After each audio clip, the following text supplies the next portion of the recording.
Hello, everybody. Welcome to Slogan's Rock and Metal Extravaganza. We have a special guest with us here today, Tony Dio, and Hey, we've thanks got for having me, all, guys. yeah, of course, we've got all four original band members from the band Sex, Love, and Money. You've heard their music yesterday, so it limits us to set. There's seven of us here, so it limits us to six cameras at a time. So what I'm going to do, I'm going to ask the questions, and I'll pop out, and you can see the band members and Logan and Tony, and just pop in and out and switch if I have to switch people around just to like come in and ask a question or whatever. So yeah, I was just gonna ask for the guys to just basically start off with how they met and how they started the band and just a little brief history of like the first album and just yeah, you can tell stories and just take it from there. So I'm gonna bring everybody in now and they can start off. Let's see.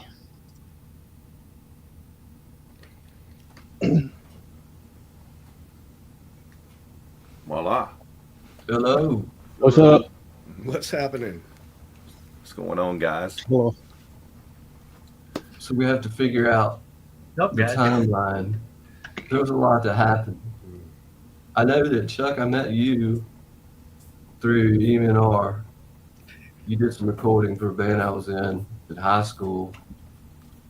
And I think you had already done some work with Jim. And Juan, I knew you kind of through being in a band with best brother, Jeff. So No, I wasn't in that band, but I was dating his sister. Right, and that's how I knew, Yeah. that you played, of course. But eventually, through the years, Juan and I went out in a band.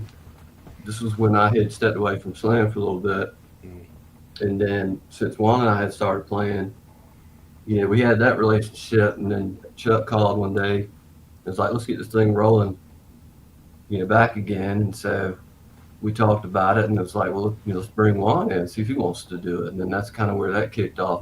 Slam had played together, for years before that. But this is when we really just put the pedal to the metal and decided that we were going to, give it a go and do a full throttle. So what did I miss? I think that there's a Greenville history too, where I was in a cover band. Remember, Lex Luthor. That's right. Yeah, that's where I met you. Exactly. Yeah, me too. And this is kind of like dropping a little bit of names and stuff, but we had a couple. This is when that band broke up. Robert Sledge used to play with us, and he started playing with Ben Folds 5. And Sully Erna ended up playing with Godsmack. And I think that kind of that's when I was like, I need to do something original, and these guys were doing some cool stuff. I knew him because of a bad reputation. Yeah. Especially Chuck. Especially me. Yeah.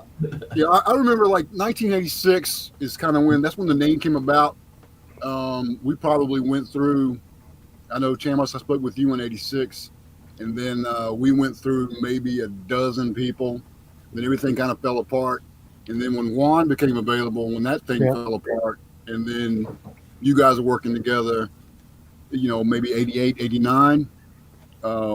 90, 91 is when it finally whatever. But yeah, we all sort of knew about each other, but we just hadn't worked together. But yeah, there was literally, I think I counted the other day, there was literally a dozen people that came in and out of this thing before it was, officially called Sex, Love, and Money. And that's the guys, this group here is the one that got signed to Sony. We ended up doing the record and all that. So yeah, it's been around for a while, but yeah, we knew about each other. We just didn't know if we could work with each other for one reason or another. Other obligations or that kind That's of thing. how Reignition came about. Yeah. Sorry, Chuck, didn't mean to interrupt you, but we decided what we were going to do and focus on. The songs just started flowing, and so we did that on our own. And that's when things kind of started picking up, and we started getting some attention. And Chuck was doing a lot of the work. Admin work, contacts, because back then, we didn't have the tools that we have today with the internet and all that stuff. So he was on the phone a lot, and we got into Rip Magazine, and I think that kind of set things forward. We got some calls there, management, and so on, and that kind of led us to different labels, and we go play showcases and things like that, and started getting attention. And it was a great time back then, just because it was all about getting out there, making it happen, and not getting lost in the mix like you can easily do online today. But Yeah, it was. sorry. Well, I was just going to say, Chan, was we were kind of like, the late 80s and then going through the 90s or whatever. It was like, the way I like to say it is back when getting a record deal was kind of like old school. You had to really pound the pavement. You got to do the showcases. You got to get your demos in front of everybody you possibly can. So there was a whole lot of legwork. If we'd have had any of this stuff, like these kids have today, it would have been a totally different story. But after you look at it, it really was a fun time. It was a lot of that work and a lot of those memories, a lot of the stories. I mean, it just came out of that sort of old school, pounding the pavement, us getting together with the reignition thing, doing the demo. Was it Scott Taylor's house or somebody's house we did that in? And, driving tens of thousands of miles with paper maps, and we couldn't even figure out how to fold. paper maps all over the bus. That was awesome. And sticking to vinyl seats in the middle of the summer. Yeah. From the vans and shuttle buses or whatever. But I mean, it really was, a lot of the things you see, like some of the older stuff you see about these guys pounding, especially like the sort of the punk guys in the early 80s and mid 80s or whatever, sleeping in the van and, all that stuff. We did all that stuff. I mean, we literally were almost sleeping on top of each other for weeks or days at a time sometimes. So it was a lot of fun. But that's how it. Once we went through all the people, all of us found availability to work with each other. That's when it galvanized what I call the Sony group, which is the guys we have here. Yeah, I think to add to, I think what helped us a bit too in the beginning was that, we started out playing covers, and we proved that, once we were starting to really take things seriously, I mean, we were doing some pretty heavy, intricate covers, and I think we gained respect from a lot of people, like, that regard, like these guys, know what they're doing. I mean, they're serious about this. And then we started intertwining, our originals into that mix, and so I think that kind of helped catapult a little bit, like locally, and then start getting a name for ourselves. I have a really good cover story. We played Shortest Straw. We covered Shortest Straw by Metallica, and we played the shit out of it. I mean, we nailed it. And we got a chance to open up for a Metallica cover band that was coming through. And Joe Toronto, in our home city in Greenville, North Carolina, at the Attic, he owned the place. He loved us. And I remember he told me, he says, whatever you do not cover any Metallica covers tonight.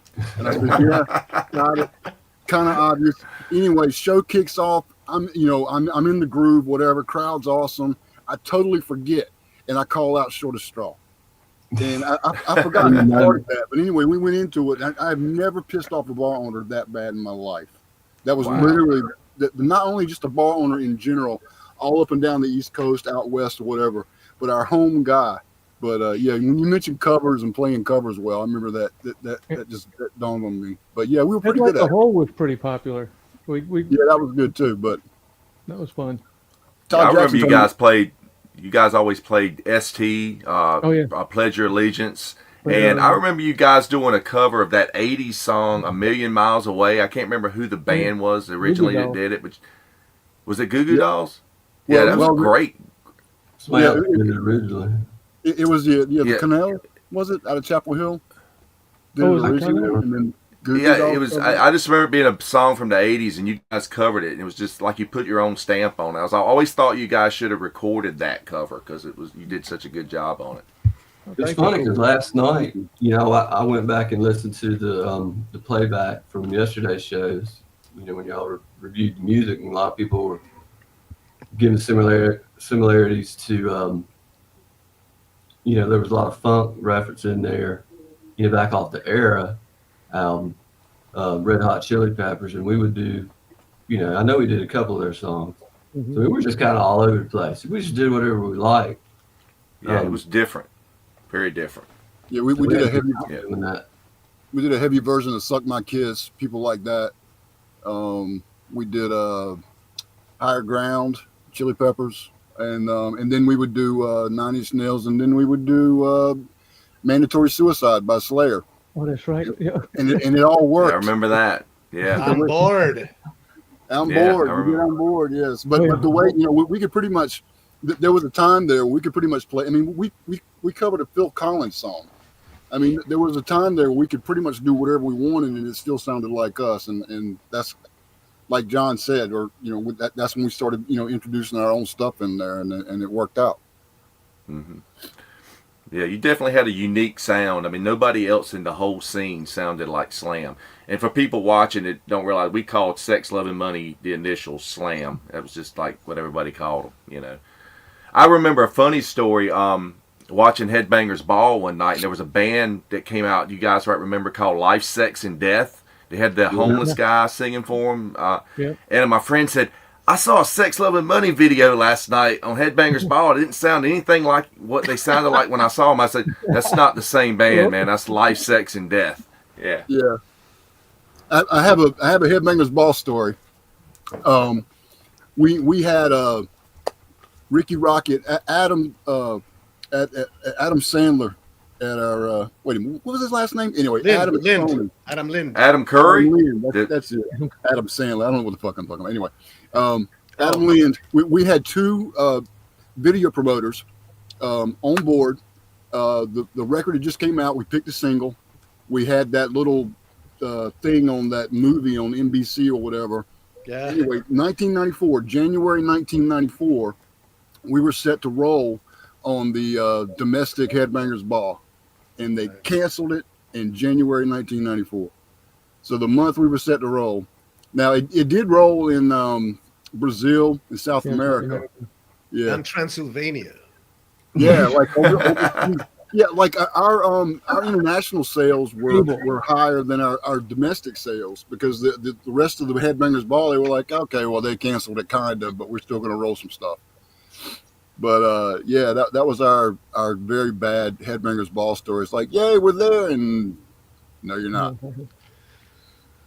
Yeah, I figured. You made one of those. Wasn't the video made one of like those? Didn't it make on one of those Rock Video monthly tapes that came out or something? Like they used to send those video tapes out and have like all the bands that were coming out for that period. Yeah. I think it was called Rock Video Monthly or something. Seemed like I remember seeing it on one of those. Yeah, the couple of guys that were working for us through Sony that like the little local shows, like at 1 o'clock, 2 o'clock in the morning or whatever. They really worked it. I mean, they did a really good job. Same thing with the college radio. I mean, there was one year in college radio domestically, we did better than Ozzy Osbourne and Queensryche that year as far as spins. So we had a really good underground thing going on. It's just right when the national thing was kind of kicking off is when things kind of went, Seattle on us. Nirvana. Yeah, Nirvana. Yeah, Nirvana. Well, it was after Nirvana. You guys, by the time you came out, the whole new metal thing was starting to kick in. Yeah, it was right. It was right in between there. Yeah, Corn. But yeah, it just seemed it was just a timing issue, and that happened with so many bands. That you go back, and I've discovered records that came out right at that cutoff period that I'm like, wow, this is really good stuff. If it came out 2 years earlier, it probably would have been huge, But yeah, I was going to show that's the first. You probably got a glare. It's the first tape that I ever got from you guys, Reignition, and you can't see the cover so much. But I think Juan, you did the cover art for that. Yeah, I did. Cover paint. I Yeah. haven't seen that thing in a long time. I don't know what happened to the original, unfortunately. But Man, I always loved this. Blue God was my favorite on here, and I love Damage. Damage was a great kind of ballad-like song. It was cool. that was from way back, right? yeah. Right. Yeah, that's. I think you told me, Chuck, it was a song you wrote when you were like a teenager or something. It's like you told me once. Yeah, I was like 14 or something, but that was the first song we ever copyrighted. Was Damaged, and it kind of got lost along the way, but that got a lot of attention from some people around. You know, anyway, it did its job, but it never made it to publish. Tony, by the way, Tony, do me a favor. I would like to hear that again. If you have a copy, you can digitize it or do whatever you need to do. Does anybody got it digitized? I don't have I it. don't have it digitized, but I have cassettes. I can get the one when I go back to North Carolina. Yeah, but I can't play it. Yeah, Actually, I can't either. I'd have to find a way to digitize. I'll look into it. We'll figure out somebody. All right. Do Well, it. You know, I had a question. So a couple years after that, you guys released another demo, which was the Tribe demo, which are songs that ended up being recorded for the actual Sony album, and you changed your name to Counterculture. Yeah, for that one, but that was very short-lived. I mean, what was the story for changing the name? That was a bit of a brain fart. Why'd we do that, Chuck? Yeah. I don't exactly remember why, because I didn't want to. I can't remember exactly what the controversy was, but we went through a couple of names. Counterculture ended up being, we were going to call the band Push, and then that's been used 100,000 times. Somehow that got out in the woodwork, and Adam Lynn. I think that I have I remember that discussion. Yeah. I think it's because at the time we thought that maybe Sex, Love, and Money because we were trying to go a little bit more like heavy than the glam rock, and the context of Sex, Love, and Money was a little bit more like that at the time.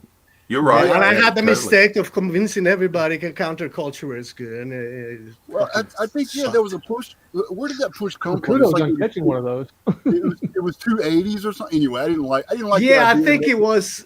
We thought that it was, and we didn't know where. We were trying to find a way of like moving. What do you think, Chambliss? You remember that? Right. I remember having those discussions. I mean, the music, we didn't feel like the name didn't reflect the music anymore. We didn't feel like, but at that point, looking back, it was a stupid decision because nobody liked it. I remember someone saying, someone said, "What did they change their name to? Culture Club?" Yeah, exactly. I remember Adam Lynn sent me a list of names, like in order to avoid finding another name, and that matched something like Push or whatever, to avoid, because the moment we mentioned that, I got like. And this is back in the old day. I got phone calls from people like, we're already there's like 15 pushes in Detroit. Anyway, Did you Adam Lynn sent me this list saying, okay, well, avoid these names. And no shit, on this list, right towards the bottom, well, obviously in between the R and the T, there was a band called Satan's Penis. So I thought, there you go. From Brazil. Yeah, Brazil. That's right. And so I thought, well, whatever we come up with, the bar's low here, so we're doing all right. But yeah, I think we ended up with Counterculture for like, I don't know, 15 minutes, and then we said, nah, let's just go back. Yeah. Long enough to make those labels. Actually, we kept you busy at Kinko's, buddy. That's right. That tape's actually what kind of pushed us forward with the label and all, I believe. Yeah, I mean, the recording's great on here, and the songs went on to be, re-recorded, of course, for the Era album. Yeah, all but one, I think, right? What is it's WFYB, Elephant Skin, Tribe, and Away. So yeah, you didn't do Away. Yeah. Right. Okay. Yeah. I forgot about that song. Johnny, I need to. Wow. Yeah. None of us have what he's got. We'll figure it out. We'll get you set I don't even up. have that. Well, hey, I don't have it. Yeah, Juan, real quick. Tom Mayer, he's got like a ton of our stuff digitized. That's already. right. Yeah, he's so the historical archiver. Yeah, thank God, because I don't have anything either. If it wasn't for like just bootleg stuff on YouTube or whatever, or Spotify, right. I wouldn't have anything. We wouldn't even exist in the ethers. Interesting. Well, thank you, Tony. So you got no problem, man. Yeah, I'm kind of the archivist I keep all my old demos and stuff like that. I've got tons of stuff that I can blackmail people with later on, So. So you guys get signed with Rock World, and so for people out there watching, Rock World was started by David Krebs. He was the guy that managed Aerosmith, and and like Nugent and a whole bunch of bands back Journey. in the 70s and stuff, you know. Journey, Nugent. Journey, yeah. And so that was him, and Paul O'Neill was the producer for that or something, or I know Paul O'Neill was involved in it somehow or another. He went on to do Trans-Siberian Orchestra, you know, because he passed away a few years ago. Actually, I think Adam is still with Trans-Siberia to this day. So Really? Yeah. Okay. yeah, he's doing really good with those guys, obviously. Hey, you guys remember this? That's killer. That's Adam's guitar. Oh, wow. Get in touch with him and give it But yeah, back. Davey Krebs, big time name back in the day, he somehow. This is how it played out, and this is what I was told. Sony Music was after that Aerosmith catalog big time. Mhm. They wanted the entire catalog. Yep. David Krebs actually owned it, or actually had a big enough piece to where he was somebody that Sony really wanted to make happy. So that's how Rock World Sony came together and did their little Rock World Sony thing. That's how the Era album came out, and there was some other band or a couple of bands that came out or whatever. Anyway, the moment that Sony got their hands on that Aerosmith catalog, that relationship split. So no more Sony, no more Rock World. No more replica shows. Yeah, so like everybody in the business knew that except us. It was a tax deduction because he had like $25 million coming from those rights from Sony. Yeah, dude. I mean, He's like, hey, we just put all this money out for like 9 bands that Rock World had. It was 9 bands. We only knew the ones in New York. These guys that we played with, remember? Yeah. And then all of a sudden, I'm gonna do Cats. You guys are dropped. Nothing exists anymore. Yeah, he went back to Broadway or something or whatever. I'm glad that we helped them, bros. I remember Adam, told me that because he used to handle the management or the publishing for Just the Greatest Hits album. And this is back in the day, so this is like mid '90s money. Just the Greatest Hits album for Aerosmith was like $500,000 a year. I mean, something they don't push, they don't market, they don't even talk about it anymore. And so there was obviously I forgot what the deal. What did you say? Was it 25 million or something? It ended up being 50 million. Yeah. That was because they had the publishing rights. He I don't know back in the day how they did that, but Krebs being the producer or whatever, he got being the manager, he got bought out. In other words, they buy him out because that Aerosmith is going to be like forever. Yeah. I mean royalties, and they were about to do a new record, so like it was over. And that's after they got cleaned out and all that stuff. Yeah, so we're ready to go. Yeah, that's what ended the Rock World Sony relationship. What and good for them, whatever. But anyway, it's business, right? Yeah. So you guys went out on tour right after that, and I don't know if you wanted to mention. I know you guys toured with Dirty Looks, but that was an odd. I always thought that was the most odd billing because they were like they were kind of known from the glam scene, but they were really like an AC/DC cover band kind of type stuff. I mean, you know the story with Heinrich, right? He was to be the new guy. He was supposed to be AC/DC's singer. But what's his name? The actual singer? Brian Johnson. Brian Johnson got it. Mm-hmm. That was his call to fame. Heinrich. So then he did Dirty Looks. That's why he sounded so much like Dirty Looks was like an AC/DC clone. And we toured with them. That was wonderful. That dude. By the way, that was kind of an odd. It was definitely an odd billing because during the late '80s stuff, you saw a lot of bands that really didn't fit with one another. Going out together and stuff. Yeah. They were on the same label. I think it was one of those things like it was a convenience thing, probably just. Yeah. Any crazy stories from that tour? Oh my God, dude! I've heard some. I'll let you guys.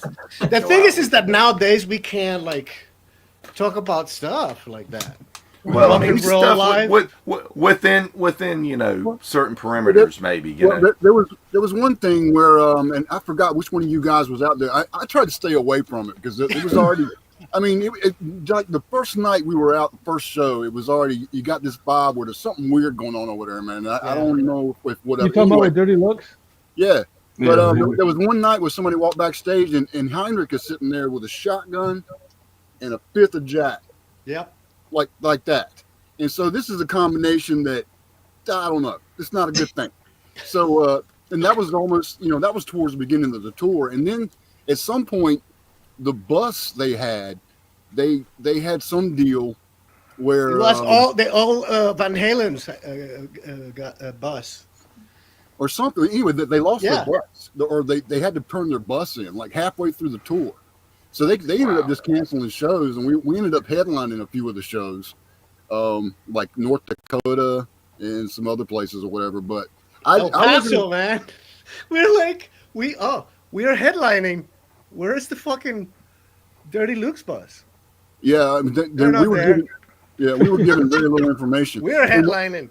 And whenever a booking agent books you in Dallas on one night and El Paso on the other night, they clearly do not understand how big Texas is. No. Because we barely made it across the state. So I mean, there was so many stories from just that one thing. And back then, the diesel stations for a diesel bus, it wasn't like on every corner like it is now. We decided to take a shortcut through Arizona, and almost didn't make it to back up to anyway. But that was probably the biggest story that I remember, was the shotgun and the 5th of Jack. And that's when I just kind of like, all right, I'm gonna stay in my bubble and stay out of this. Some of these guys interacted a little bit more than I did, but that was just weird. Got us sent home in Albuquerque. I almost got us sent home in Albuquerque. I was arguing with Heinrich. Yeah, didn't he throw you off the bus or something? He did. You told him that you went there. It's like, you're sandbagging us, motherfucker. Yeah. Oh, can I say this? Oh, You're good. yeah, the sandbag the sandbag controversy. Yeah, that's what it was. I don't know, for kids, sandbagging is when you open for somebody and they screw you on the sound, Or the lights, or the stage, or whatever. Well, because we made mailing list stuff. We had demos. We had posters. So as soon as we got to the club in Albuquerque, I put posters up, mailing list stuff on the tables. Back in the day, people had to fill out a mailing list thing to mail it to you if you keep track of them. And then and demos out on the tables. And Heinrich came by after I got all that done. I was just kind of hanging out, and he comes through and just throwing all that shit in the trash, pull the posters down. Well, he COC'd us. See, COC did that to us in Wilmington. Remember that? Yep. We put all the stuff out, and I think I can't remember which guy. COC end up playing. But I always say that whenever anybody did that to us, it was like, we got COC'd. Well, anyway. It turned out Heinrich was mad at the label. He thought the label had done that. Yeah. Who did that? Who did that to you, Chuck? Was that? Talking to him. We were on the bus talking after the show, and I was like, "No, dude, I did that." It's like, don't get mad at Adam. You can get mad at me. I did that shit. And boy, he got mad at me. But so then, he's sitting there screaming. They're like, "You should probably get off the bus." So I went up to my room, and I got to the door of the room, and I think Chambers, you might have been there, but I was like, "Oh no, screw this." And so I went storming back down there. You're gonna send us home. The door. Yeah, Jim's one of the most level-headed in the group, and when he went back down for seconds to get back on the bus, I was like, well, shit, that was a real problem. What happened there? So yeah, I forgot about that. You almost got back in the room, and you were like, no, fuck this. Didn't we get kicked out of New Jersey somewhere for some cat situation? Yeah. That was Detroit. Detroit. Oh God. I was telling you about that. This is the most ridiculous story. Have you heard this? No. Yeah, that's when they started. Ice beer was becoming popular, first of all, and we were playing across the over in Canada. Actually, when we first rolled up to the place, I think we actually, if I recall, we had noticed a cat, walking around the property, missing a leg, but it looked like the cat had been operated on or whatever. It was a stray cat, but nevertheless. So we, going about our business, don't think anything else about it. But then later, we go play in Windsor, Canada. We hit the duty-free shop, pick up some Max, some mice. I think it was like 8%. And, just throwing that down. I think I spent the night in between the nightstand and the bed. There's probably like this much space. I just remember like waking up, kind of wedged in there. Anyway, 11%. We wake up to find out that we're getting kicked out because we got accused of mutilating a cat. It's we were satanic. Yeah, I guess a bunch of long hair guys partying in a hotel. I mean, what are you gonna do? Yeah, You're in a band, you're satanic, and you killed the cat. Yeah, we got accused of the cutting the cat's leg off thing. Being accused of that was probably No, I've never heard this story. That's I mean, hilarious. I'm a dog guy, but still, not gonna. Yeah, they threw us out of the hotel. They were like, "No, we've gotten reports about this cat and too much. Whatever. You guys are too wild." Then we went and had lunch at Chuck E. Cheese after that, I think, right? Yeah, I do. Anyway, that was probably our dumbest reason for being kicked out of a hotel. That's crazy. Yeah. I think we earned the rest of them, but not that one. If you actually did that, wouldn't you be like arrested? Like that's ridiculous if you were to do something like that. Well, nowadays you would. Yeah, well, we back in the day, no. They just said get out of the hotel. They didn't even like call police or anything. Like that's. I think that was a good question. At the time, and even on a practical purpose, obviously it wasn't funny, but on a personal level, it really wasn't funny. So I mean, I was like, "Are you fucking kidding me? Really? You actually think this? I mean, not even on a legal level. It was like it was just so stupid." Mm. But no, that was it. I mean, I think I tried to whoever I was going through, whoever the intermediary was or whatever, was like, "Are you serious? This is what they said. This is the reason we're being removed." Yep. And they're like, "Yeah, something about the cat and whatever." It's like, "Yeah, okay, let's just go before I go down there." But anyway, that's ridiculous. Yeah. Wow. Yeah. Can you guys tell us anything about when you have to go to like New York or something to showcase for Rock World, or did they come to see you guys at the Attic, or what was it? I got something to say. I was called Jethro. You got called Jethro by one of the bands in there because we were from the South. Oh, yeah. First of all, I'm South American, so nothing to do with. So technically, South. Yeah, technically you're the furthest south in the band, but it's Colombian. Yeah, well, technically, yeah. I'm from the real South. Moron. We did 2 showcases in North Carolina, and we did 1 showcase at CBGB's in New York. We did a show in Raleigh. We did a show in at the Attic, and then CBGB. So we did 3 showcases finally for before we actually did Cotton Club in Georgia. Oh no, we were not signed yet. Okay. Well, no, we met Marilyn Manson, by the way. Are you talking about the Ritz? What that? Well, specifically it was the Cotton Club. All right. Look, here it is. Good story about that with Twiggy. Sorry, Chuck. Go ahead. No, specifically for Rock World, to answer your question, Tony. Specifically for Rock World, it was Raleigh, Greenville, CBGB's, New York. And Snookers. We played we did some other showcases, and we did play with Marilyn Manson back when they were Marilyn Manson and the Spooky Kids. And Jim left his bass guitar sitting in front of the hotel. And it was in the lobby. Well, whatever. Well, according to Marilyn, it was anyway. So we're at the show. We're at the Ritz in Atlanta, and all of a sudden, and we didn't realize it. We didn't realize we were one bass down. And Marilyn Manson walks in, unbeknownst to us, behind us. And I turn around and I see this guy with 2 colored eyes or whatever. And he goes, did somebody forget something or something like that, whatever. Anyway, which was a nice thing to do. Yeah. And at first, we got our bass back. But then the moment it left his hands and entered one of our hands, he starts berating us for being how stupid do you have to be to leave your blah, blah, blah. And it just started going on and on and on. Really? So that was our good impression of Marilyn Manson and the bad impression within like 30 seconds. Well, Jim ran into Twiggy, I believe it was, and he had a lunchbox. And Jim, you could probably tell us better than I can. Oh yeah, I've heard this story. But, I forget what was in the lunchbox. I know there was what one of the items was, but yeah, something to the effect of. Jim was curious, of course, what's in the lunchbox, so he opens it up and there was like a rubber chicken and some army men. And then he asked him what it's about. And he said it was the source of his power or something. Yeah, that's where I get my power. It's like, all right, man. Okay.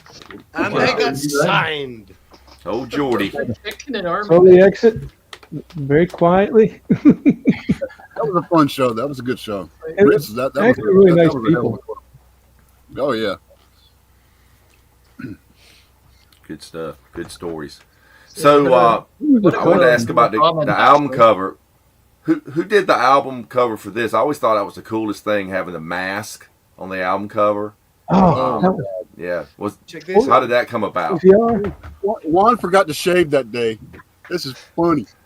No, me. I still got a bald spot. I've still got a bald spot under my chin from that shit. Yeah, we actually had to do the plaster cast thing that day. Yeah. So sit there with the straw thing in your mouth or whatever. And I'll let you tell the story. I'll let the two guys that got burned on it tell the story because it's funny. I just remember freaking out on it. And it was very claustrophobic. And somebody lost their eyebrows. I don't know who it was. Was it you, Chuck? I thought somebody. Yeah, Jim lost some hair. I lost facial hair under my chin. That's what happened to him actually. See him? See that dome? That's what happened on that mask. He had to wear a wig for the rest of it. Yeah. So they put the plaster on your face or whatever. The breathing tubes. I don't know how long was it? 15, 20, 30 minutes. It was freaking weird. I had to dry. It felt like a long time. I know what they're gonna do, and you're like, oh, that's no big deal. And then you got shit, you're breathing, you're like, oh my God. And then the guy was like, okay, I'm gonna take this off on 3, and he goes 1, 2, and he yanks it off. And I think Jim won the hair contest on that one. Oh, geez. Yeah, he was an art student. Did you know him, Juan? I can't remember exactly how we. Yeah, man, and you know what? I'm getting old, man. There's a lot of things that I put in the back burner because I got a very little RAM left. So we were buddies in art school. See, I went to art school in Greenville, North Carolina, and so he was like, "Hey," he loved the band, and he was very focused and stuff. We fought on tooth and nail because we were assholes, and we were just fight everything. But he, we all came up with the ideas. I think we agreed upon it. But he had the idea of the masks and all that stuff, and some sort of post-apocalyptic thing. And he did it. I thought we were all happy with it. We let it be. I thought it came out awesome. I really like it. But I forget his name, and awesome. I don't know. Is it in there? It might be in there. It says, let's see. Brett.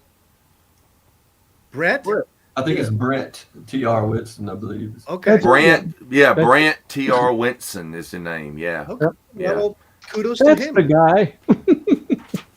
He was a really. I don't know what happened to him after he did the video. He did the video too, man. He did such a great. To put up with us, dude. Yeah, that's right. You guys shot the video. He's the guy that shot the video as well.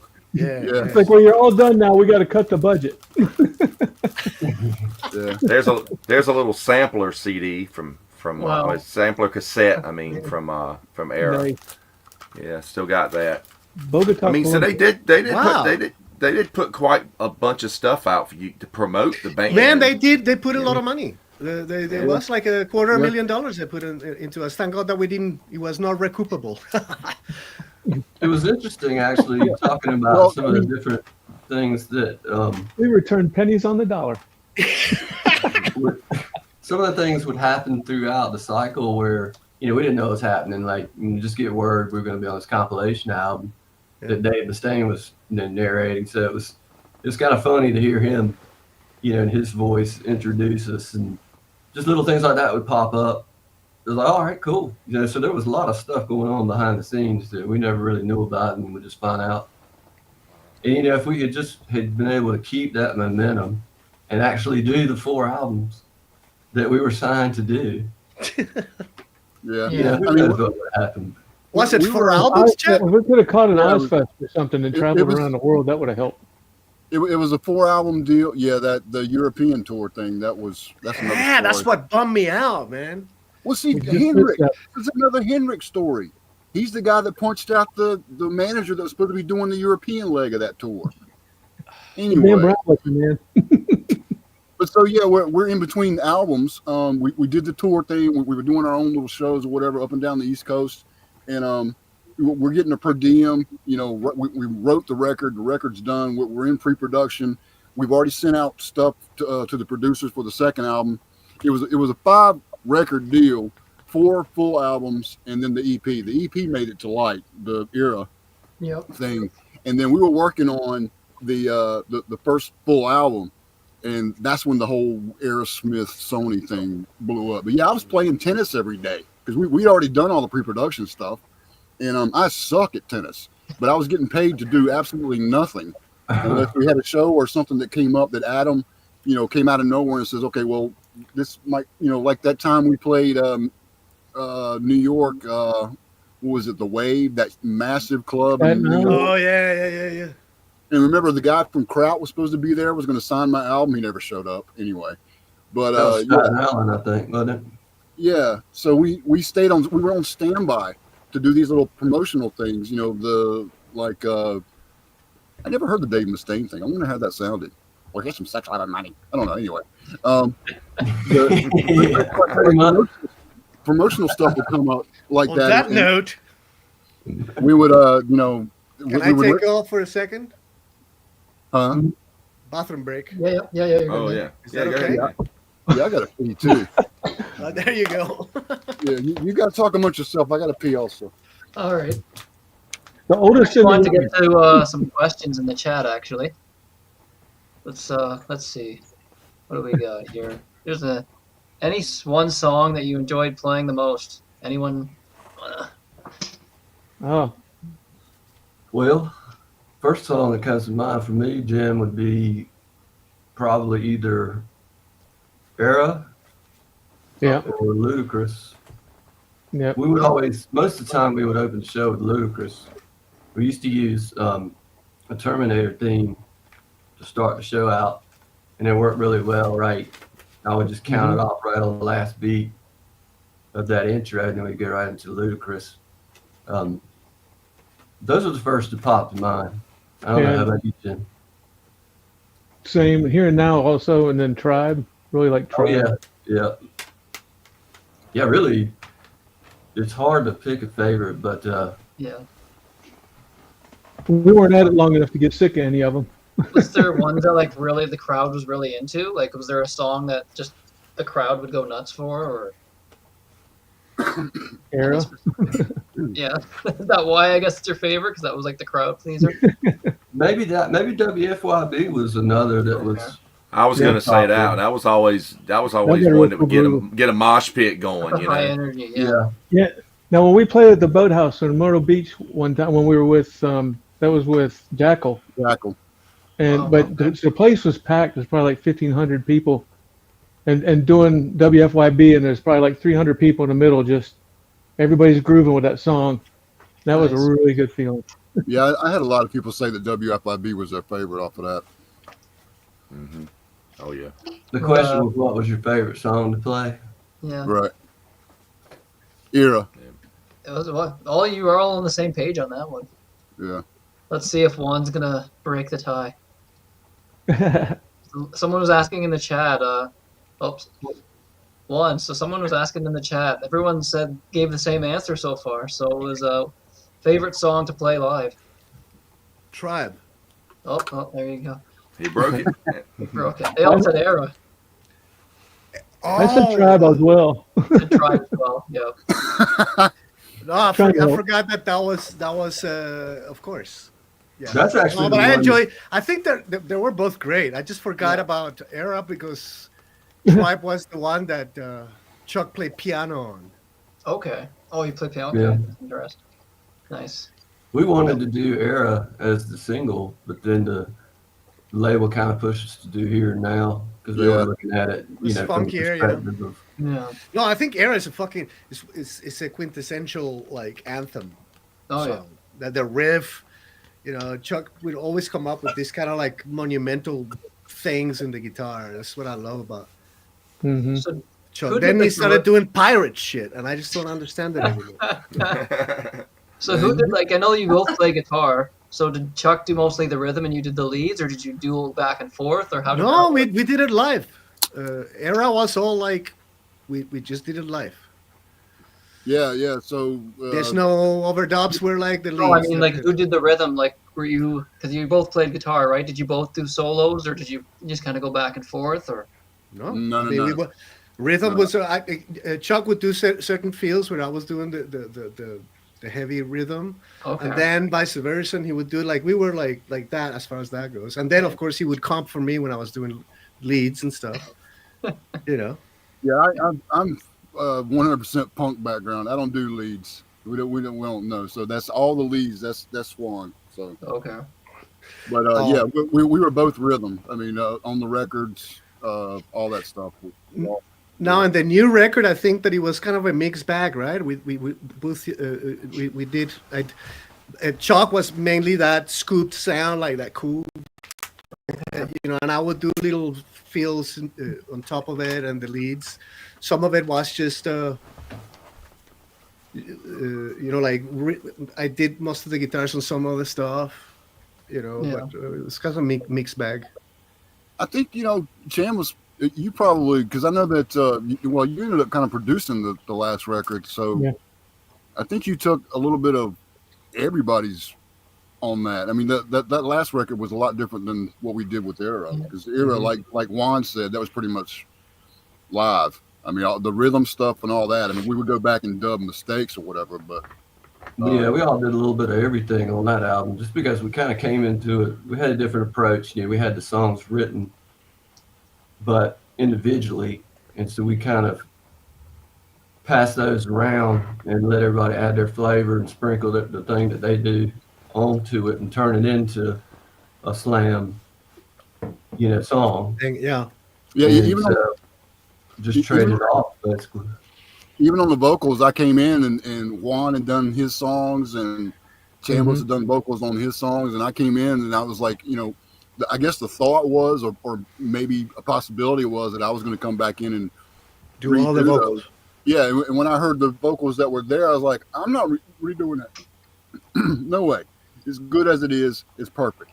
That's the way it is. I'll do my Flavor Flav and walk around going, yeah, or something like that. And that's kind of what I pretty much did. I mean, I would throw in whatever I could do, a little vocal riff here and there. That's what I did. But yeah, the last record was all over the place. There's rhythm there, and I mean there's trombone on this album, for God's sake. I mean that's right. You played some trombone, didn't you, Chammy? Yeah, I brought my old trombone out. I was like, some cello in there. Could use some trombone. Got my wife to play some cello. Yeah, leave it on the table before you go. But anyway, we haven't heard from Sidney. So what were some bands you decided to cover as well? I know you mentioned the Metallica incident. What other bands did you cover back then? You said you did Chili Pepper stuff and Higher Ground and Tendencies. Okay. Yeah, Suicidal. Yeah. Ramones. Megadeth, Holy Wars. Nice. What else? You said Slayer, Chad. Couple Slayer. of tunes. Y'all did Seek and Destroy. Seek and Destroy, Megadeth. Oh wow. Holy Wars. You guys play anything? Oh, Chuck glitched out. He does that. Where'd he go? What else did we do? Let's see, I don't know if this is a question you can really answer, but was there a band that you didn't get along with? If you can talk about it, or I think they already did. There's a question. There's an answer technically, I guess. There is a weird question in there that I want to see. Did you see that? Which one? Which one? You said somebody. Are you guys getting along? I don't know. No! What bands did we not get along with? Every fucking band. Yeah. Well, and with Dirty Looks, we got along with everybody but Heinrich when Heinrich was drunk. No, we were pretty friendly if they were friendly to us, Yeah. Yeah, I can't think of anybody in particular. Yeah. We did our best to be as nice as we could and give everybody. We were groupies of the bands. I mean, we loved bands that were great, so we would just hang out and try to be fucking noticed, Yeah. That's how you did it. It just felt different back then. Of course, I'm not really in the scene today. Really? The whole vibe back then was like you really got to know these bands that were on the circuit. Yeah. And, you'd stay at their place when you came in town, vice versa. You'd trade gigs. But, like, even when I did dip my foot back in, with King Hitter and that kind of thing, it just didn't seem like I didn't know that many bands around. And it didn't seem like that vibe kind of existed. And maybe I just missed it and didn't see it. But, it's like the bands weren't interactive that much as like we used to be. Well, it's the whole social media thing too. Everybody Yeah. kind of knows everybody from social media. It's Yeah. not as grassroots at all like it used to be. You know, I mean, you would go play a bill with someone you've never heard of before, and you'd end up being like best friends with them and trading shows with them 2 weeks later. You know, Right. Exactly. I feel like they tried to be nice to Jackal, but they didn't really look out for us very well. Yeah. Oh, Jackal! I forgot. That's about funny. That. That was a fun show. Jackal with the chainsaw. I just saw Yeah. them. Know? Yeah, I just saw them last night. They played in Roanoke Rapids. They're the still there. is the Yeah. same job. They're Yep. like chainsaw. Jesse and the two brothers, the drummer and the guitarist are brothers. That's They're still at two. They're all at it. Yeah, they still brought the chainsaw out, and he didn't cut his finger off or anything. So he's pretty good. Man, because I'm close to being 60 years old, so these people are ancient. Even Yeah, that's a they're in the weird 60s. pairing. You guys and Jackal, totally different thing. That was Oh, our yeah, would pairing. you- Every just time think- we were so out of So like, strange. Like Yeah. Did you ever think when we were kids and we'd go in to see Judas Priest that we'd still go see Judas Priest and Rob Halford would be in his 70s and still killing it? You know, I know. it's amazing. That's crazy. They probably never thought that. I mean, when they were in their 30s, they're probably thinking, "Oh, we'll be retired by the time we're 40." well, look at the Rolling Stones. They're like 200 years old. They're They're still in their out. 80s. They were just here in Yeah. Seattle not too long ago. Not, Yeah, that's no. right. Yeah, Mick Jagger's like he's over 80. He's like what? Yeah. And 85 or something? he has more range of mobility than I do in my best days. He gets around that's for sure. oh, so Yeah, let's see, it's crazy. Well, I already know What they happened to might- Chuck? Chuck Where must is have just Chuck? lost. Because I we sent can't- him. I don't know if he needs the link again. I don't know what happened. I It's- messaged it's- him. I don't know. His internet His maybe battery cut out. ran out. He Yeah, can't there find is he can't find the plug-in. Yeah. Well, I know after you guys did Hang on. Oh, go ahead. after you guys did the Era album, and it was probably I know you kept playing and kept trying to maybe get another gig. Then you guys started doing a Latin project. Did that just kind of just fall into place? Is something because I knew Juan, you Yeah. that's more That of your was Juan, style. Chuck, That's and what you John. wanted to go to. Yeah, I think that Bill was out of. He had retired from the band at that point. I think. What happened, to my recollection, was that I was, in the meantime, because we got dropped, and I was totally, I was going, I was still going to the university, trying to pay for that shit, so I needed gigs and whatnot. So I started this really silly thing with a couple of guitar players, and it was something different, something to do, and it was Peasants Cafe. I don't know if you Awesome. remember that. Yeah, peasants. So we started doing this trio thing, and people loved it. Like it was like I was like, okay, they're paying attention to this. So when push came to shove, and I had enough songs and all that stuff, I called Chuck and Chambliss to like put the legitimate musicianship in there. Yeah. Unfortunately, Jim was already gone, but we did. Yeah, it was called Fuego del Alma, and we toured quite a bit. And we were at that point, everything was kind of like. To me, it was like, I was so disheartened by being dropped, not knowing that that's what happens. But to me, it's like, oh, you make it, because I came from South America, so like, my dream came true, and then all of a sudden, nothing happens. That's just business here. Yeah. So like, It looked I like just- Fuego was going to do it. huh? It looked like Fuego was going to do it too. Well, yeah, we were kind of independent, and we did some things, and there were some strife. There's always strife, like differences of temperament, opinions, and also monetary pressures. And so everything went down the shitter. I left Charlotte, did my own thing, and then that's where that all ended up. To be honest with you, that was the last time that I talked to these guys. I think so, right, Chambliss? I mean, for the most part, there was a long break after that. Yeah. It was a break. We were all like, not necessarily that we didn't get along or anything. It's just it was just too painful, and everybody had their own opinions about what happened or whatever. And we all did our things. I think Sex, Love, and Money continued to do stuff. They did great shit. And I did my Latin thing. I concentrated because I studied flamenco for a while. I went to Spain back and forth, and hey, buddy, Yeah. Arr, Captain. Welcome back. And so that's the story of that. We were talking about Fuego. So it's incredible. Like, so Chuck played bass on the Fuego project. Okay. And Yeah, he let me was, add He to was that. tremendous bassist. What was interesting about that was, after being in slam for so long and playing that style of music, here we are just doing a complete shift. And so it was a much broader audience and just totally different there opportunities. were women. Yeah, different things that we got to experience. I mean, like we were playing side stages at like Rod Stewart, Chicago, doing shows like this. Oh, that's right. And just playing weddings. I mean, which were throw Very down, different. like just different types of environment. That Not a was really paying cool. gig. It started to pick up and I was doing really well. But then, when we went our separate ways from that, and Chuck was playing bass, that's kind of where he kept playing bass with the slam part, because that was a different dynamic. We knew we had to bring in 2 new guitar players. And so Chuck just stayed with the bass, and that's kind of where we went in that direction. I remember one funny show you guys did at the Attic once when I can't remember, Chuck, you decided you weren't going to play an instrument and you wore a head mic. You remember that?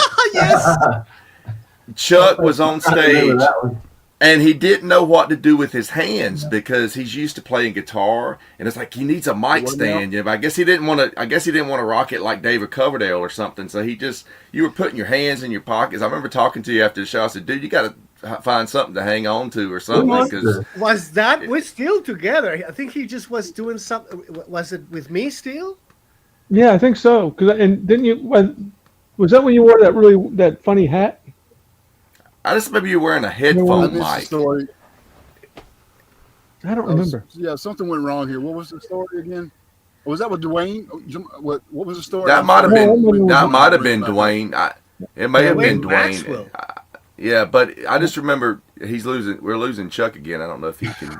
He's gone. He's froze up.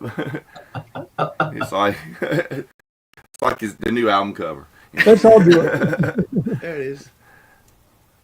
Yeah, but what I was saying, Chuck, you were using a headphone mic and you weren't playing guitar, and I just remember you didn't know what to do with your hands, and I know the position you had to be in. Like, man, I'm used to playing guitar up here or something, I know. What was the joke about that was weird. We were. He was like Groover. Like Grover. Yeah, like Grover. Yeah. He's forgot it. He just wants to forget it. He repressed it. Yeah, and me and Chandler. That was a weird time, and mistakes were made. I couldn't remember who was playing in a group. That was a very short experiment that went really bad. But yeah, you're right. I was kind of like, I have no idea what to do. I'm sure like a fucking goofball, but I just remember that vaguely, but I just don't remember it being outside of the scope of my experience. So I think it was a song that you were doing, and it was definitely not something that you wanted to do with the guitar. Is it me? Because I remember that, but it might have been something else.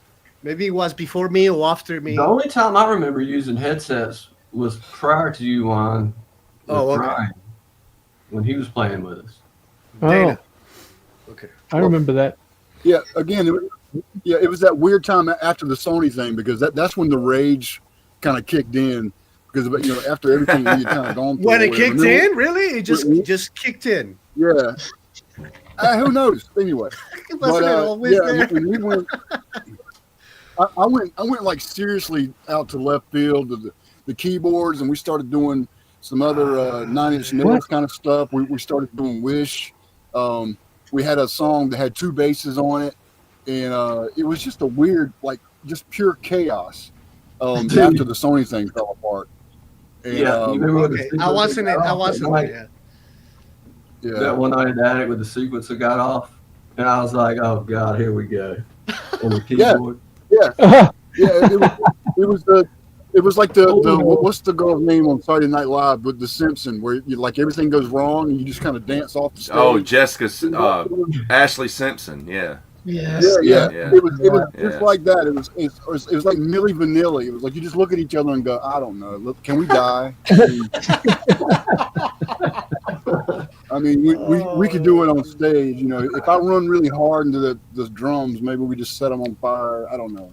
Anyway, So- but it was a weird time. Sydney, you looked a little bit panicked. No. Panic. I'm just enjoying the stories. So what brought you guys back together to do the last recording? I mean, who spearheaded that? The ambassador of wellness, which is Chambliss, he always does that. I think it happened because we had been talking amongst ourselves. You know, Chuck and I had always planned to do something, and then Wanda's happened to reach out around the same time, and I was like, why not? You know, we never got to do this. We have the means to do it now on our own, and it was really just a timing thing where things fell in line, and so we did it. And all those recordings are on Bandcamp. You can listen to those on Bandcamp. They're pretty much, well, we released them digitally. We didn't really promote it like we should have, but you know, we're not really out there touring it or anything. I guess there's no physical then? There's no physical copy, is it? No. No, not right now. Spotify is basically like Spotify, anything like that. Apple Music, it's all over the YouTube place. Music. Yeah. Okay. I mean, I'm getting BMI checks for some reason, so it's got to be everywhere. I don't know.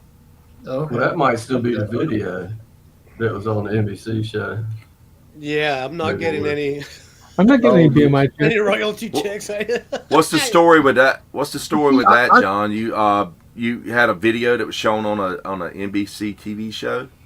Oh, Yes. Yeah. So it turned out, Yeah. you know, Brent, the video was being edited down in Wilmington, and the editors were working on this made-for-TV movie, which was it was the Texas Cadet murders. Love's Deadly Triangle. Yeah, it was a true story. Love's Deadly Triangle, or something like that. And We so were the bad element. Yeah, editors were like, well, cool, we're going to put this in the show. That was one of those other things where we just find out that's going to happen. It's like, great.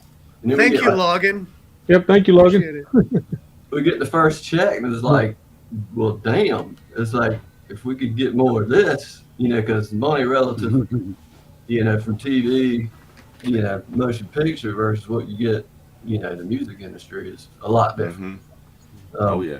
Yeah, the money's all in the publishing. And that was 11.5 seconds. That's the most money I've ever made for 11.5 seconds. That was insane. Yeah. And then the And it's still- residuals after that, Yeah, which dwindle down, of course. That's but- an interesting question, by the way. I don't want to take this from you, Sydney, but this is the stuff that I like to talk about. Yeah. What kind of guitars did you use Yeah. live? Yeah. Very cheap ones. Yeah. Yeah. Chuck was a little bit fancier than I was. I used to have a Carvin. Oh wow. If you even know about a Carvin line. I remember you playing And- carvings. Yeah. Yeah. You had to. And I got endorsed by them. You had the double cutaway when. Yeah. Yes, I still got it up in there. Killer. And Chuck, how about you, man? Thank you, Mark. Gibson. Chuck? Gibson Les Paul.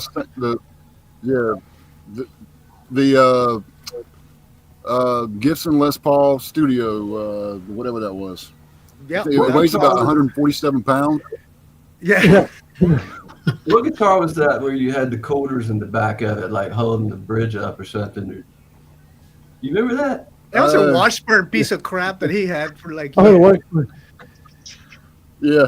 And I kept, Weren't you using whenever I that would do anything muted, like, Was that the one you had at Milwaukee Metal Fest? Where there something Yes. happened with it? He had like not only that, but he had that vintage PV head. Vintage. Well, Yeah, it's vintage, it but had my the, stuff was like from the 70s. I used to use a high watt and a Rockman, for God's sake. Yep. Remember the high watt. You remember the high watt? Yep. Those things where they wouldn't die, especially a Chuck's PV thing. Yeah. It's a giant brick that you would put on stage. Yeah, I just saw that thing. I just saw that thing in the garage last year. It's fine. It's I mean, still it's like working. a boat anchor. Yeah, it's fine. Use it for the next album because it'll be pristine. It still works. But yeah, I remember that guitar you were talking about because it had the whammy bullshit on it, which I hate. And you have to like lock it out because it would go out of tune all the time. Yeah, I took a stack of quarters like that and I just jammed it in the back and stopped the. We were doing so much muted stuff. Whenever I would mute anything, it would go out. You know, so I mean, pretty much everything we were doing was muted. I mean, obviously like the Metallica stuff, but anyway, yeah, the amount of quarters in the back of that thing was probably worth more than the guitar was. Jim, But you blocked it. You blocked it with quarters. Yeah, I blocked it so the bridge wouldn't move. But I like the guitar. I just yanked the whammy off of it. But anyway, it was just like I said, it was literally there was more quarters in the back of that thing blocking that whammy than the guitar value for sure. people ask Jim, do you still use the bass? I do. I have it's a Honer B Bass 5. It's sitting in Asheboro, North Carolina, waiting for me to get back. I'm still waiting for you, dude. I have an Ibanez SR 605 that I got for being out here out west. But I really like that Honer. It's a nice bass. The Honer was the thing, right? You love that thing. Yeah, it plays really nice. It still looks brand new. I wanted the finish to wear down so it get a little patina and look kind of, a little bit worn, but it just won't wear. That's the look, man. What kind of guitar effects did you guys like to use? Yeah, there's one. None. On and off. Yeah. No, huh? Go ahead. No, I was going to say I went through a phase where maybe some chorus on the bass and stuff like that. But once again, speaking for myself, such a like a punk background, no reverb, no nothing, just guitar. Nice. And whatever we could get out of obviously like a Marshall sound or whatever we could get out of that saturated sound or whatever. But now Bateman, I'm not sure what they like when the producers got a hold of the leads and things. I'm not sure about that, but live I used to like wet my whistle a little bit, but I used to have also remember the all 16-bit Alesis. They had all the so like I used to use a little bit of reverb and flange. That was it and a wah pedal for certain things that I did, but that was just for like bringing the stuff out of the context of what we were doing and then going back. Usually when I did my just like Chuck, when we did the chunky stuff, we just didn't use anything. Yeah, the drier the better, Yeah, we had people on the side of the stage doing pedals, like for one. I was so fancy. I had Jason. A lot of times we had to do that because I would go running around with my glasses off and step on pedals if they were out on the stage. That's right. We had like Jason needed to learn because you would like jump around like an idiot and just get all my stuff out of whack. I remember playing the old school bars back in like the attic and whatever, and some of the people obviously we knew because that was our hometown club, and they thought it was magic because I wouldn't budge, nobody would move, and we were just clean, dirty, half dirty, and we weren't doing anything, and they were like, "How are you doing that?" It was these two guys on the side of the stage, Jason and Tom. They were fucking magic, and hey, that's like the pros. Beautiful. That's what the pros do. Yeah, I know they do, and and these guys, at least I don't know about Tom, and you have your own experience about Tom, but Jason was so into it, and he would ask me, "Okay, do I have to put it into like the first part of the solo?" Like I was like, "Just fucking put it." When I just look at you, just fucking push the button. He was like so into like the things. He was so good at like just making it work, and he was like intense about it that would make me nervous because he was not performing. And I was like, "Oh." It was insane. It was great. It was great. We had a fantastic live show crew. I mean, like I can't say enough good about them. I mean, like from start to finish. I mean, like you were saying about Jason, Tom. I mean, they knew. I mean, we could switch up in the. Yeah, we could switch up in the middle of the set, and they would boom be right on. I mean, they knew break the a songs string better that than we would be did, right so- up your ass. No, it was great, man. It was awesome. Yeah, it was awesome. They were there. Tom was funny But they because were I never- invisible. They were totally invisible. They were great. It's good stuff. Here's somebody who said they have the means to convert that tape for you. Oh, nice. So Steve, Oh, yeah, cool. Steve, yeah, yeah. If, There if you I go. do, okay, yeah. They Please, said please someone. Good to see you, brother. Chuck I said, find that Chuck you said have a lot somebody of stuff that probably. we need. You have a lot of stuff that we need. Please give it to us. We'll figure it out. Yeah. Well, so you guys, a while ago, I heard you mention you played Milwaukee Metal Fest. So what was that, like '94 or so when you did? And Yeah. one of those Jack Kosnick shows. Was that a good experience? Yeah, that a was lot of awesome. people play those things That and was say awesome. that they're very Slayer. disorganized. Slayer, Overkill, Yeah, Megadeth. We got Wow. to see them. Like, yeah. they were ambitious at that time. They were like hungry. Actually, hanging out Just with like- with Bobby Bobby from from Overkill. And Lemmy. You got a picture. Wow. Yeah. Well, now the experience was awesome, but the actual practical matter of doing it, basically where we played was a high school gymnasium. So if you can imagine, it's something really loud happening at one end of a high school and gymnasium, and being at the other end of it trying to figure out what the hell is that noise. But You play something and hear it later. yeah, like we Yeah. did This is the first stage that we were like, where is Chuck? It was that Yeah. far apart, right? And the Yeah. slap And- back was like a second, Okay. literally, like, bam! Yeah. No, You would be playing, and then all of a sudden you would get the backlash of it. And we Morbid had no Angels monitors. soundtrack that day. It just sounded and like people one going like- constant note. We want Slayer. The You know, we echo. were playing. So Yeah, I've never been to the Milwaukee ones. I went to some. The same promoter did some in New Jersey. I went to in the early 2000s, and there was one room. There was like 4 different rooms, and one room was divided by a curtain. And you had a death metal band playing on one side, and like just a regular like metal band playing on the other side, and it was just complete cacophony of noise. You couldn't make out anything. It was awful. Yeah, but they've started doing those. They started doing Milwaukee Metal Fest again, and Jamie Josta from the band Hatebreed has took it over, and they say he's doing great things with it now. So that's good, it wasn't. I like It was a like it was a fantastic experience. We did a magazine interview, and the big deal was it was where Jeffrey Dahmer kicked off his killing spree. It was in that same hotel, and like all the magazines wanted to get the room or We got it. Yeah, well, actually, I think it was one below or something like that. But anyway, we took one of our press shots we took on the roof of that building. It was one of our best ones or whatever. But yeah, that was my Jeff Dahmer story, if that's a name to be dropped. But anyway, well, we got that paper that came out with that picture on it. yeah, but that was a fantastic. By the way, picture. that hotel stunk of death, dude. Mm. Where we stayed at, it was. Might have Should been. have wrote a song about it.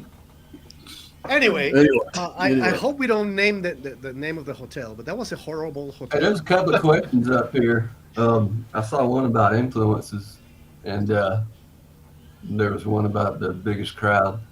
Like, what were our influences? The biggest for crowd you ever played for? era? What is the biggest crowd we've ever played for? Huh? Well, there were 3,000 in Salt Lake City, Okay. but there's like 1,500 at the Boathouse, and I don't remember. I don't know if we got over 3,000. Was there I any think place more than 3,000. Yeah. That's a Yeah. pretty big venue, though. That's not That's a small. big crowd. Yeah, for sure. Yeah. Yeah, because the Metal Fest was. Oh, Oh, how big was that? That was a big room, but I don't know how full it was. There were I 5 never got- punks giving us the finger when we played. Yeah. I remember Salt Lake City. The guy Give or came take. back. That's how it was, but that's not what I saw. We saw us rocking out. That was a great I remember that- experience. I love it. I remember the guy in Salt Lake City told us that we have to keep our shirts on when we play. Oh yeah. We were like, okay. Then in the bayou in Washington D.C., you guys need more tattoos. What's up with the lack of tattoos? Really? It's a weird thing No to tell you. money. Yeah, right. It's like, what? You guys don't have any tattoos. What is your look about? They buy you at fucking in Washington. I got that. I know you have tattoos. That must have been Fuego. You didn't have a goddamn tattoo when I met you, boy. I got a tattoo on the back of my neck, for God's sake. There, Logan was wondering, influences you guys, influences when you guys were recording Era. Chuck? I've always been a punk metal guy. I mean, Bad Brains, Kraut, Slayer. Slayer to me is a punk metal band. I don't care what anybody says. They're definitely a metal band. But when they start a song, really is, anyways, it's punk metal. Yeah, I mean, it's when Slayer starts a song, it's just a bash all the way through, and it's awesome. So I would say thrash derived from punk. Yeah. Yeah. Well, I guess I'll combine a few things with me. Like, I grew up, like, my biggest influence as a drummer is probably Alex Van Halen. Okay. I always approach, the song I try to musically, and try not to overplay and just do what the song needs, right? And then around that time, we're listening to a lot of funk too, Chili Peppers, Suicidal, that kind of thing. So Faith No More. Faith No More, definitely. And then there's the heavy side of it. So like slam has always allowed for me to be able to, the kind of music, that we write, to kind of fit it all in there and not have to worry about overplaying and doing too much. It's like I can do the style that I want to do and musically do it, but also be able to spread all those other elements. I feel like there's little nooks and crannies to be able to get all that craziness out, but in a way that's not overdoing it. I feel like, at least. Yeah. So yeah, I'll just Van Halen, Faith No More. Playing for the song, basically, right? Suicidal, Chili Pepper. Yeah. I gotta mention these cats because they're in all of us. Maiden. Yeah. Judas Priest. Oh yeah. Pantera. Pantera, yep. Yeah, here's some Pantera. And Metallica, motherfuckers. Come on. Yeah. That shit is there. I thought if we mentioned them, we'd have to pay them money. No, we have to pay royalties. They've got plenty. They don't need more. They've got plenty. There you go. Yeah, I agree. Incredible performance from everyone across the board on Era. The drums will blow me away. Yeah, it's good drumming, man. Y'all remember going in there? So at that time, we had the first AI, and we used AI for that. It wasn't really John. You can use the drum machine. We've monetized AI now, but like we used it, but no. The drum machine. Of course, the Chambi was the Chambi, man. Even when he fell off the stage. Yeah. He was still. Back then, AI stood for alcohol influenced. Yes. Sure. Hey, y'all remember going in there and playing vulgar for Steve and saying, like, we want the drums to sound like this? And he's like, really? Like, yeah, come on, dude. I mean, but he knew right away that a lot of that stuff, there was triggers mixed in there. Yeah. And so he was more old school. But, and of course, little did we know that what we were doing there was essentially tracking, because we didn't know that it was going to move on into further stages, and that they were going to take it to New York and build upon what we were doing at the time. But because anyway, they usually hire people for doing that stuff, right? Yeah, they go like, oh, this is the band, and they hire a drummer and a guitar player. There was about 2 years there where, what's his name? Was his name Terry Date? Was he the producer? Yeah. For, Pantera, yeah. Yeah. There's about 2 years there where everybody, any band everywhere was going into their. Sounded like that. They were going to their engineer going, make it sound like this. Yeah, I want typewriter. I want my bass drums to sound like typewriters. Yeah. Yeah. Hey, here's a good question we could close out with, you guys. Someone wanted to know, aside from your great music, where else have your career paths led to? So what's everybody doing now? I raised 2 kids, and I'm a computer programmer in Seattle. Nice. It's awesome, man. How old are your kids now, Jim? 27. Oh shit! I bet they're listening. I'm like, Someone. Let me check with his mother. 20 something. God, man. 27 and 23. They're born Wow. in 87, 2001. Okay. Yeah, that's awesome, man. Yeah. But I'm really proud of them. some of your personal highlights on the I gather. was also, yeah, I was also got into programming, and that took me all over the place. France, Belgium, England, Oh, yeah. Bahamas. So yeah, you know what? Three of the four of us are programmers, right? Yeah. Yeah. So Except for we me. got The one's a Mac we guy. got three programmers and an artist. Nice. So that's a nice lead-in. Thank you, Chuck.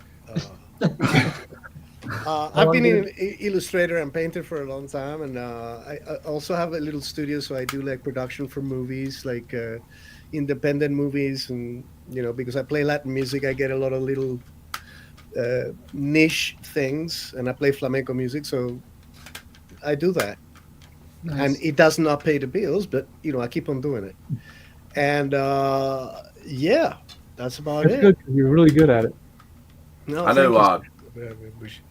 Chuck and Chambliss they were part of this project. If I can get the CD, I'll take it out of the cases. You guys did a project, about 10 years ago called King Hitter? Oh, yeah. Oh yeah, yeah. And this was with Scott Little and Carl Agale from COC.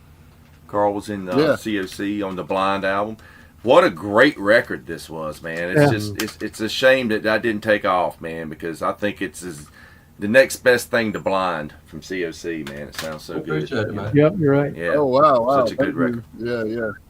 That That was really good times. And speaking of Milwaukee Metal Fest, we went back and played with King Hitter. Oh God, what's the name of the band? Chambliss, Sepultura, not Sepultura, but the guys from Sepultura. Cavalera Wasn't it? Conspiracy. Oh, yeah, Cavalera Conspiracy. That's it. Cavalier Conspiracy. We played Milwaukee with King Hitter in that same building as the Metal Fest, so that was good times. The King Hitter, that was a blast. I love Carl and Scotty and all those guys. A really cool story about that is, I'm sitting there, and we would, we filled in on a couple shows on that tour, but we would play Dance of the Dead a lot of times, towards the end of the show, if not the last song. And so it just kind of dawned on me, everybody's going nuts. And I'm like, here I am sitting behind Carl playing Reed's kit. And I'm just like, dude, this is crazy. It was just a cool moment for me, because that's such a huge influence, that album as well, the Blind album, Oh yeah, for sure. That was a very just kind of a cutting edge album at the time. They were kind of merging the punk and the metal and even prog elements into that record. So Yeah. I mean, it's like nothing else COC ever did did before or after. It's just like a standalone record in their career. Yeah, Rolling Stone. I thought Rolling Stone did a really good write up on it a couple 3 years ago, about how that Blind album just came out of nowhere and just shifted so many paradigms for a lot of people. And it was really awesome to be able to work with Carl. It was awesome. Cool. Here's one. Next album. Huh? Next album. Someone Oh, else. no. Oh, next album. Yeah. I guess they're implying, are you going to do another one? I'd do it if we can get together and do it live. Yeah. Oh, yeah, Yeah, we I'm would up do for it differently. That'd I be think cool. that's the best way. Yeah, I'm totally up for it. I got we've always got about 36 songs to every one that we didn't do. Yeah. So plenty of material. Yeah, we'll see. Never know. We never thought we would do that one, so. Jim, who are your influences on bass, actually? At that time with Era, Yeah. probably, it's like I was really listening to Chili Peppers a lot. Okay. But like growing up, I grew up with listening to Kiss, and then got into Metallica. I was into punk a lot. I was into Ramones, Sex Pistols, just the usual stuff growing up. Some friends went towards Beatles, and I went towards the punk stuff. And then heard Metallica. I was like, oh, I want to go this direction. And so that been getting Slayer, but still had still like Leonard Skinner quite a bit. Okay. But primarily listen to the Chili Peppers and that whole funk thing coming along and getting into the slapping stuff. Trying to interpret that myself was where I was at that point in time. I hear a little Les Claypool in there. Trying to keep up with these three guys was really tough. Yeah. We've been hanging with a lot of talent. I hear a little Les Claypool from Primus, maybe. Oh, yeah, him and Infectious Grooves as well. Robert Trujillo, when he was doing that stuff, that was just blowing me away back then. But Les Claypool was just a whole other animal. It's like, in fact, we've mentioned Robert Sledge with Ben Folds 5. It's like he kind of mastered all the Claypool stuff when that stuff came out, and I remember talking to him about it, and it just that was a little bit beyond me. What was it?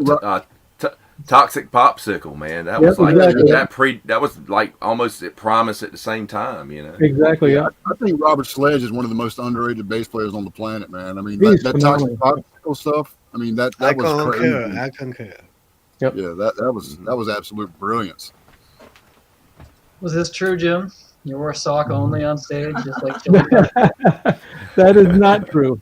I mean, I might have only had one sock on. But on his foot, yeah. Awesome. I did not have the nads for that kind of. And they wouldn't let me play drunk, so I could never get into the zone. Oh, that's funny. Wow, crazy. Oh, here's one: oil paint, watercolor, or acrylics for one. So he's the artist. So. All of it. All of it. Nice. How'd you do that album? The second one, actually, with the crows. Actually, how did you? Oh yeah. That's that is actually acrylic. Yeah. Okay. Nice. Yeah. Nice. Yeah. How long did it take you to draw that? Was it a? Well, going back and forth with the ideas, like a week. Well, once you get to do it, it's just a couple of hours. But yeah, it's just the putting it together and everybody agreeing to it and getting it done. Yeah, that was brilliant. Perfect. How do you keep a band together and the secret to getting along? We don't. That's the secret. 30 years off. We don't get along. We get along. It is what it is. We just respect each other as people, man. That's it. Oh yeah. These guys are family. It's like you don't always get along, but you always love each other. Yeah. When you go through the trenches that we went through, and so many other bands do, when you form a bond that it doesn't matter how much you get on each other's nerves. You know when to back off, get space. And you just make it work. I mean, there's a lot of things like I mentioned earlier. We went through a lot of people before we settled on the core group. I mean, when I say a dozen, that might be a lot of, that might be like, but it's almost like when you go through like a natural disaster and you just, when you finally get the people together that you want, and it's just, it's hard to explain, but literally being out on the road and being in an experience where if this next club doesn't pay us, we don't have gas to get home. Yeah. Or, if we get to this hotel room and it doesn't have a toilet seat like the last one did, we're not sure where we're staying. I mean, you're almost borderline homeless. You spend about half your time almost homeless or in the street or in a parking lot somewhere. Do you want to spend it while you're going through that with these people? Yeah.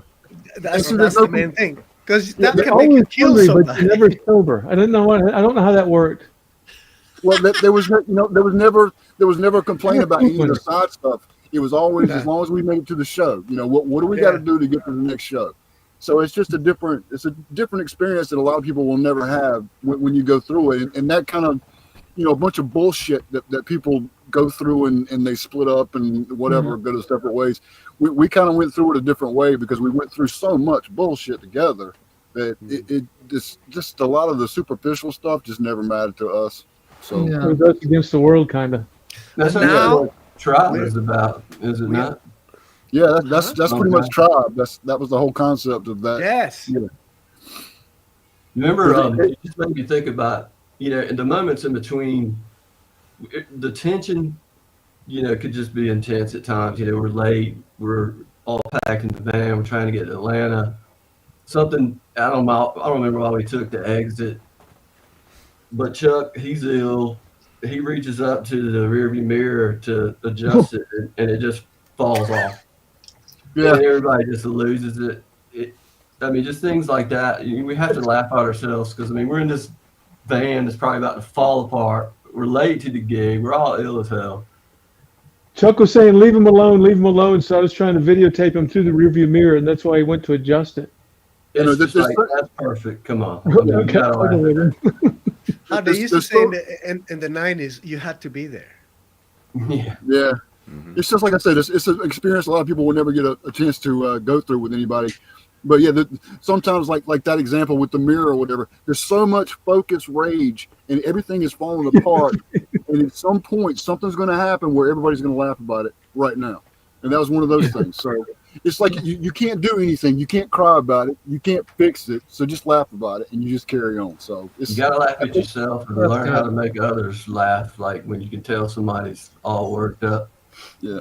And that goes for the whole crew. I mean, it's us four in the group that, we get the fun part. We get that hour and a half, 2 hours on stage, but the whole crew was like that. I mean, it didn't matter what kind of bullshit we got into. Yeah. We plowed through it or whatever.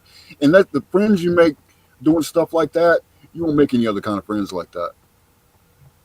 Yeah. That's good. Yeah, we run everything through everything together, right? So it's all the basic understanding. And Jim, you never. I just forgot the story on how you had the gun pulled on you. Did you want to get into that? Oh. How that happened? Well, we were doing like band photos, and we were like in a churchyard late at night in Little Washington, North Carolina. And this is before Juan. This is in Tommy Webster days. So it's like we're kind of glammed out a little bit, but it's obviously we're obviously a band. And so this car pulls up, and the guy just sticks out and goes, "What are you guys doing?" I thought we're doing band photos. It's like, band, what's the name of the band? I said, Sex, Love, and Money. And he goes, Sex, Love, Money? I bet you boys don't get none of that shit. I said, well, we got the sex covered all right. And then he goes, all right. So then he levels a little sawed-off shotgun at me. He's like, I'll show you, sexy mother. Just starts cussing at me. And I was like, it was like just, poof, oh no. I didn't know it was going to cost me. But then oh, go ahead, Chuck. Now, I'm sorry, Jim, but I was just going to add a little bit to it. That guy did not like that comeback at all, and he comes out with that sawed off. Me and Matt are flanking Jim, and the people that are flanking us, they just kind of creep away. We can't move because this thing's sawed off, so it's going to get off. I can't move. And that same guy. With him. I think he had a friend with him that talked him down. Yeah, the singer's girlfriend happened to know who the guy was and was able to. She got between the gun and me, or us. Was able to talk him down because she knew who he was. That same guy, 2 weeks later, after this incident, 2 weeks to the day later, he was at some outdoor festival or whatever, and decided to pull a knife on 2 or 3 state troopers and was shot and killed. So I mean, yeah, there was something going wrong with this guy. So anyway, charming North Carolina, isn't it? Yeah. And his name was Sunshine, wasn't his nickname like Sunshine or something like that? His name was Sunshine. Yeah, I want to remember fondly. That was we got terrifying. mooned by a pregnant woman. Oh yeah. That was at least. That's a good segue to say bye bye. Right? Mooned by a pregnant woman. Oh yeah. I want to thank him at the show. Where? Or just Oh yeah. Yeah. It was a gift from her to us. There are literally thousands and thousands of small stories like that we will never have enough time for like a week to go through. But yeah, now that you mentioned it, I remember. I won't ever forget that. Thanks for bringing it up. Anyway, it was Red's wife, by the way. Yeah, I'm going through PTSD right now, reliving that photo experience. That was the night you and I just about got killed. We got run off a road from a 18-wheeler that night on the way to almost get shot. You remember that? Yep. Yeah, he was completely off. All of his wheels were in our lane coming as we were coming over that summit. It was a fucking log truck. Yeah. And then we had to get in the grass just in time to get to the photo shoot so we could almost get shot. I mean, good times. That was a rough Good night. time. It's and somebody Wow. asked, are we still here? Yeah, we love it here. We're still in NC. We're still in Yeah, I'm North the only one Carolina. not in North Carolina. Chuck's in North Seattle. Carolina, Right? except for you. You're a dissenter. Or Jim's. Yeah. He's across What's the that? country. Yeah. Yeah. Which one's in Seattle again? Chuck, right? No. Oh, Me. Jim. Okay, Jim. You're in Jim. Seattle. That's right. Yep. My life imploded, and I had to make some big changes, and coming out here was one of them. Floated. Seattle is cool, man. I love it, man. It's a beautiful Anyway. place. I had no idea. I think that people want us to like leave. Now. Yeah, I think we're supposed to be done, aren't we? Well, I want to thank everybody that's watching or listening to this. It's Yeah. Oh, yeah, of cool. course. This And is great, Sidney, guys. appreciate you finding Yeah, us. Great to see. Great to see everyone Logan. again. Yeah, I saw. great to see you too, brother. I saw Ellie ask what was my connection with the band. I was a fan. I mean, I've known these guys for years. I met Juan when he was in Lex Luthor, and That's right. and next Yep. thing I know, all you guys were coming You were around, everywhere. and you had a band, and Sex Loving Money was playing at the Attic in Greenville, and then Snookers in Raleigh, and I was there just about every time. And you guys did some shows that I put together here and there, and yep, You guys And remember you're the great literally outdoor, history of the everything great in outdoor it. jam festival, and that one of the first Wilson shows we ever did was that great outdoor jam festival. That wasn't mine, but I was there hanging out. Yeah, I remember that. yeah. Yeah, you're like the history of the North Carolina metal scene personified, I think, Dio. Yeah. It's like everything Yeah. there is to know, you know. Yeah. I'm getting ready to blow some smoke, Tony. You ready? If Dio wasn't at your show, you weren't having a show. I'm just saying. That's right. I mean, Exactly right. it was a fantastic scene we had back there, and Dio was a massive part of that. Yeah, it was. We had a great scene back in the day. We still do, but it's nothing like the old days. It's just, it's you had to find out. You found out from shows by word of mouth and putting handbills and flyers out, and we didn't have the web like you were saying these youngsters have nowadays to find everything. Yeah. And I think that's why we appreciated it more as well. Thank you. Yeah. Yep. Well, yeah, it was great having you guys. Thanks for taking the time to be here. And like you said, if you do a new album, come on here, promote it, and hopefully that'll get it to sell a little. We'll see. Yeah. Well, thanks very much to everybody. Really appreciate it. Yeah, thank you, man. Yeah, Appreciate man. it. Yeah, of course. It's Thanks, really guys. fun. It's been awesome. Nice Yeah, reconnecting going with there you for guys. the inside information too. Indeed. So Yeah. Sure. so yeah, it was really cool listening to those stories, even if it caused some PTSD for Jim.